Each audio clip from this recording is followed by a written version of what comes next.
नमस्कार। तीसरे भाव का फल सूर्य का बताने जा रहा हूं। आशा है आप सब लोग ध्यान से सुनेंगे और बहुत गंभीर विषय है। इसमें इतनी गंभीरता है कि शायद जब तक आप सुनोगे नहीं तब तक आपको पता नहीं चलेगा। लगन से कुंडली, जब कुंडली बनाते हैं तो कुंडली में लगन से तीसरे भाव में जब सूर्य हो तो ऐसा व्यक्ति बहुत बड़ा प्रतापी राजा होता है, पराक्रमी होता है, क्योंकि ये पराक्रम का स्थान है। अपने सगे भाइयों से कष्ट पाता है और परदेश भ्रमण करने के लिए जरूर जाता है, तीर्थ यात्राएं भी करता है।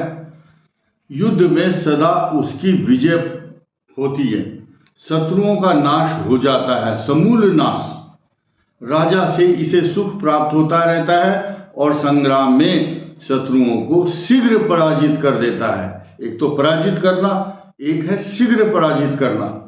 राजा की कृपा से वह बहुत प्रतापी व्यक्ति होता है। यह अपने प्रियजनों का, अपने परिवार के लोगों का हित चाहता है हमेशा।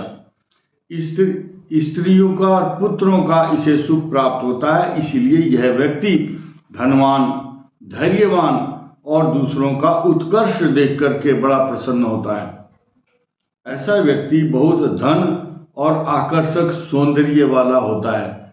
आकर्षक व्यक्तित्व, पर्सनालिटी बहुत अच्छी होती है और जब ये चलता है रोड पर 10 आदमी इसको देखते हैं कि हाँ कोई आदमी जा रहा है, इसका मतलब ये है तीसरे सूर्य जिसका होगा उसका इन्फ्लुएंस बहुत होता है। आकर्षक व्यक्तित्व, डोमिनेटिंग पर्सनालिटी, और ऐसे जातक में मोहक शक्ति अधिक रहती है। दूसरों को मोहित करने की शक्ति, अपनी बात से वो दूसरों को प्रभावित कर लेता है। तीसरे स्थान में सूर्य जब होता है ऐसे व्यक्ति ज़्यादातर निरोगी होते हैं।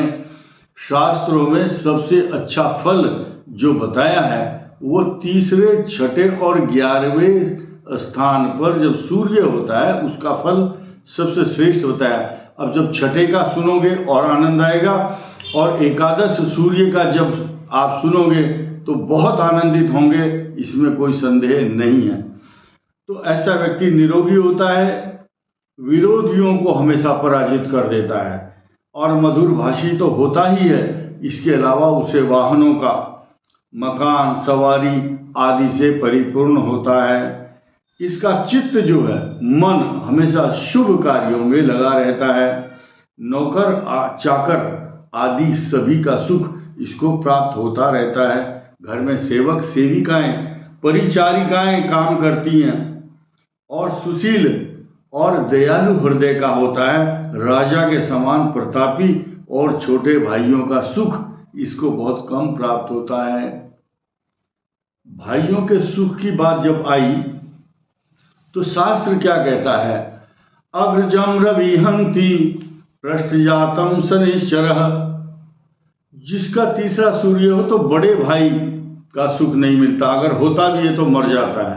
अगर जिंदा रहेगा तो उसको स्किन रोग, नेत्रों के रोग, मानसिक रोग अगर ये ना हो तो विदेश में जा करके उसका भाई निवास करता है। जिसका सूर्य तीसरे स्थान में हो, ऐसे दो भाइयों को एक छत के नीचे नहीं सोना चाहिए या एक गाड़ी पर बैठ करके ना जाएं। दोनों भाइयों का एक साथ रहना, और शत्रु राशि में अगर सूर्य हो तो ज्यादा खराब होता है। इसीलिए अग्रजम रविहंति पृष्ठजातम शनिश्चर, तीसरे भाव में सूर्य बड़े भाई का हंता होता है, मारने वाला होता है सूर्य। और पृष्ठजातम, अगर शनि हो तो छोटे भाई को मार देता है। लेकिन इसके अलावा एक और मजे की बात ध्यान देने योग्य, अग्रजम पृष्ठजम हंति, ऊपर वाले को, छोटे को और बड़े को, दोनों को मारता है। कौन? यदि तृतीय, अगर तीसरे स्थान में यदि तृतीयस्थ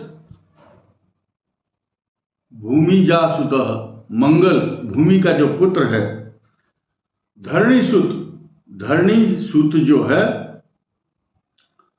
मंगल, अगर तीसरे भाव में हो तो अपने से छोटे और अपने से बड़े दोनों भाइयों के लिए कष्टकारक बना रहता है।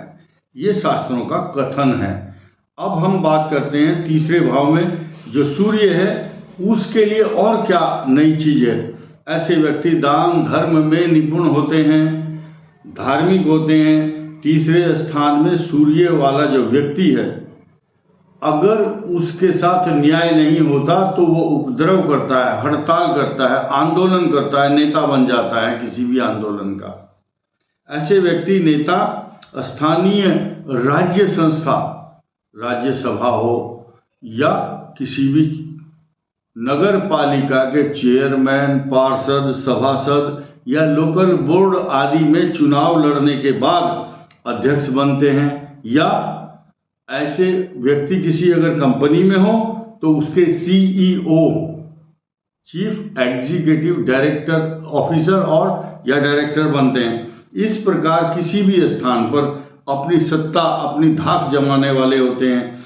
ऐसे व्यक्ति जब किसी से बात करते हैं अधिकार से कि ये काम करो, रिक्वेस्ट नहीं करते, आदेश देते हैं। और इनके नीचे जो लोग हैं वो बहुत सारे लोग काम करते हैं और जो इनके साथ काम करते हैं वो इनके प्रति डेडिकेटेड, समर्पण भाव से काम करते हैं। तीसरे भाव का ये जो फल है वो शास्त्रों में कहा गया है। कई सारे शास्त्रों का निचोड़ अध्ययन करने के बाद हमने आपको ये फलादेश बताया है। धन्यवाद, नमस्कार।